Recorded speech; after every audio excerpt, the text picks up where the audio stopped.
एक गरीब परिवार रहता था। उस परिवार में रामू और उसकी बीवी सीता उसके बेटे चिंटू के साथ रहते थे। उसी गांव में एक तोता भी रहता था। उसका नाम था रघु। वो किस्मत का धनी था। जहां भी जाता वहां किसी भी चीज की कमी नहीं पड़ती थी। एक दिन रघु उड़ते उड़ते उस गरीब परिवार के घर गया। रघु सोचता है, अरे वाह, लगता है यहाँ आज बहुत अच्छा खाना मिलेगा। मैं पेट भर के खाऊंगा। वो एक कटोरी में रखे अमरूद देखता है। अरे वाह, अमरूद, मुझे तो ये बहुत पसंद है। मैं तो इसे पेट भर के खाऊंगा। रघु तोता अमरूद खाने ही लगता है। तभी सीता रघु को अमरूद खाते देखती है तो गुस्सा हो जाती है और उसे वहां से भगा देती है। भाग यहाँ से, न जाने कहां से आ जाते हैं। मैं तो परेशान हो गई हूँ इनसे। सीता के भगाने के बाद रघु चुपचाप से एक कोने में रहता है। धीरे धीरे उस परिवार की बरकत होने लगती है। एक दिन रामू और सीता खाना खाते वक्त बातें करते हैं। आजकल हमारी बहुत तरक्की हो रही है, काम भी अच्छा चल रहा है। रामू कहता है। इस पर सीता कहती है, सच कहा, भगवान हमेशा ऐसे ही हम पर मेहरबान रहे। बेटा चिंटू भी कहता है, पिताजी, मुझे खिलौना लेके दो ना, मेरे सभी दोस्तों के पास है। रामू कहता है, ठीक है, जरूर लाऊंगा। सीता कहती है, कितने खुश है सब, मेरे परिवार को किसी की नजर ना लगे। एक तरफ ऐसी बातें होती हैं तो दूसरी तरफ रसोई में रघु तोता भी अमरूद खाते रहता है। मजा आया, अमरूद खाया, मजा आया, अमरूद खाया, मजा आया। तभी सीता रसोई में आती है और रघु तोते को अमरूद खाते देख बहुत गुस्सा होती है। सीता रघु को बाहर निकालने के लिए पिंजरे में अमरूद रखती है। रघु जब अमरूद खाने लगता है तो पिंजरे का दरवाजा बंद हो जाता है और वो उसमें फंस जाता है।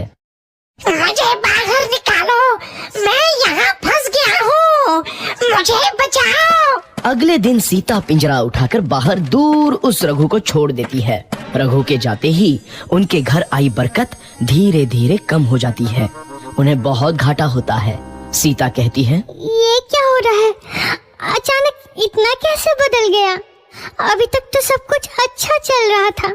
रामू कहता है, लगता है भगवान हम पर रूठ गए हैं। चिंटू भी कहता है, लगता है अब मुझे खिलौने भी नहीं मिलेंगे। और वो रोने लगता है और बाहर चला जाता है। कुछ दिन बाद रघु तोता फिर से उस घर में आता है।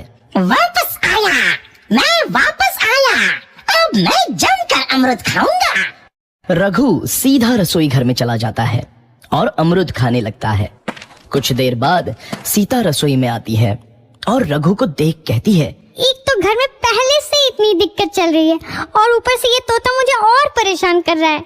सीता रघु को वहां से भगा देती है। रघु उड़कर किसी कोने में छुप जाता है। कुछ दिन बाद धीरे धीरे उस घर की बरकत वापस आने लगती है। काम भी अच्छे से चलने लगता है।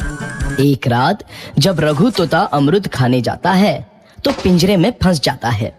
ये लोग आखिर चाहते क्या हैं? एक तोते को शांति से अमरूद खाने क्यों नहीं देते? मैं कौन सा चोरी कर रहा हूँ? बस अमरूद ही तो खा रहा हूँ। तभी रामू वहां आता है और पिंजरे में रघु तोते को देख उसे बाहर छोड़ देता है। ये तोता भी कितना जिद्दी है, बार बार वापस आ जाता है। जैसे ही रामू रघु को छोड़ देता है, अगले दिन से फिर से उनके घर की बरकत जाने लगती है। काम में घाटा होता है। किसी को समझ नहीं आ रहा था कि ऐसा क्यों हो रहा है। रघु तोता घर आता है तो अचानक बरकत आती है और जब रघु तोता को बाहर निकालते हैं तो बरकत चली जाती है। एक दिन सीता रघु तोते के घर आने और बाहर जाने की स्थिति पर नजर रखती है। ये तोता जब भी घर आता है तो घर में बरकत आती है और जैसे ही ये घर से बाहर जाता है तो उसी के साथ बरकत भी चली जाती है। कहीं ये जादुई तोता तो नहीं है? अगली बार जब ये तोता घर आएगा तो मैं इसे कहीं नहीं जाने दूंगी। सीता रघु का बहुत इंतजार करती है लेकिन रघु तोता दोबारा उस घर में कभी नहीं आता।